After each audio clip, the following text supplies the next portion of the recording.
Amani ya Mwenyezi Mungu iwe nanyi maeneo yote ambao mnatufuata kupitia mita bendi ya Ubembe TV. Taarifa ya habari ambayo itaenda kuletwa kwenu nami mtangazaji wako Masemo Balole Valentin. Leo nitapata fursa nzuri ya kuweza kuchambua kutokana na hali ya usalama mdogo ambao inaendelea kuripotiwa mara kwa mara tarafani Fizi, hususan maeneo ya kijiji cha Misisi.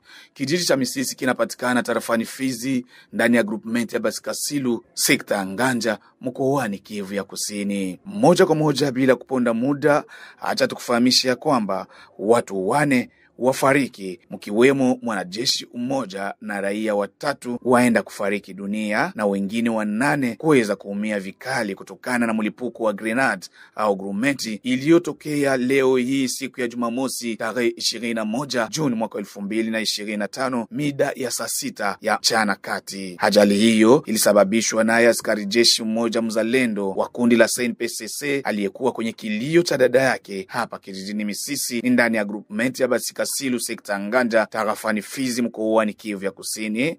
Ndipo alipendelea kuweza kufungua grumeti hiyo. Kulingana duru mbalimbali zinaonesha kwamba jeshi huyu mzalendo alikuwa mlevi, ndipo katika mizaa kaenda kufungua grenade katikati ya watu wengi ambao walikuwa kilioni. Kwa kuchelewa kuweza kutupa grenade hiyo, ndipo ilienda kulipuka na kusababisha vifo na majeraha wengi ambao miongoni mwao bado wanaendelea kupata matibabu kwenye zahanati mbalimbali. Vyanzo mbalimbali vinaonesha kwamba jeshi huyu alipenda kujilipizia kisasi kutokana na kifo cha dada yake aliyefariki kwa magonjwa ya muda mfupi, huku akifikiria kwamba ni uchawi, na ni papo ambapo aliweza kujawa na hasira na kutaka kufungua grumeti. Maskini kachelewa kuweza kuitupa na ikaenda kusababisha maafa.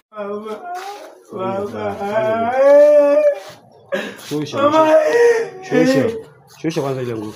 Shusha ile nguo. Shusha kidogo. Mama, lumbaisha ya mama. Mama.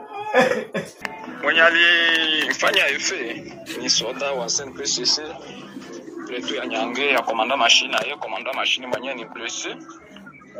Soda wetu wa SNPCC ndio alifanya efe. Je dire hivyo kwa saa hii tunajatandre maiti kuwa 4 au 3, lakini yenye ilishakufa ni 2 kabisa, yule soda na mwanamke mmoja na wengine biko kwa hospitali. Njoo hivi na bali wenye kwa hospitali mmoja iko gravement mwende ya damu yano bora. Njoo ile yenye iko pale na njoo yenye inaonekana pale vraiment njoo ile bali ba hospitali bangali matunzo, lakini kuko moya mwenye hata pona kwisi iko natapika damu umapua mukinywa partout. Bon meme komanda machine kwa danger puisque mkono ilivunjika yote tede hii maikrenye mtu atosha damu angali anaongea bien atu ya yuwa maevenema yenye tapita baadaye. Ile njoo ina accident yenye tunapata hapa Misisi. Donc ule ni soda wetu wa SNPCC alitoka Nyange komanda machine ndio wanakia kufanya ile accident. Fahamu ya kwamba hali ya usalama mdogo inaendelea kuripotiwa kila kukicha hapa kijijini Misisi, ambapo usiku ya kuamkia siku ya Jumamosi tarehe 21 mwezi wa 6 mwaka huu kumeenda kusikika milio mingi ya risasi ikilia hovyo na kusababisha kifo cha mtu mmoja. Risasi hizi zinaitwa katika lugha ya Kifaransa balle perdue, ndizo ambazo zimeenda kumuua baba huyu ambaye alikuwa akijielekeza nyumbani kwake. Siku hiyo hiyo mama mmoja mchuuzi aenda kuingiliwa nao watu wenye kushikilia mapanga wasiojulikana na kuweza kufosi mlango kwa kutaka kumuibia mali yake.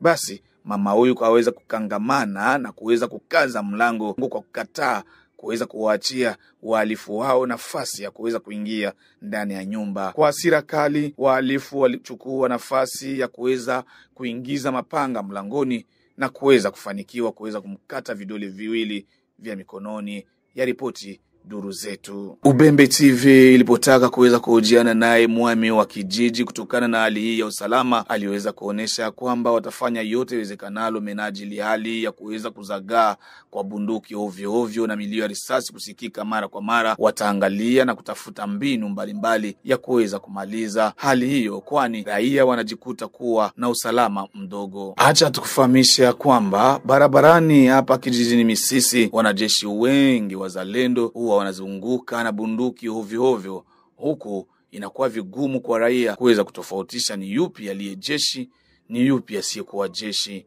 Hali hiyo inawachanganya raia, hata na wakuu mbalimbali, hata na wakuu viongozi. Mwisho kabisa wa habari zetu kupitia Ubembe TV, habari zilizoletwa kwenu nami mtangazaji wako Masemo Balole Valentin. Acha nende kumshukuru wenzi wangu kwa kuweza kushikilia nafasi ya mitambo. Kwaherini.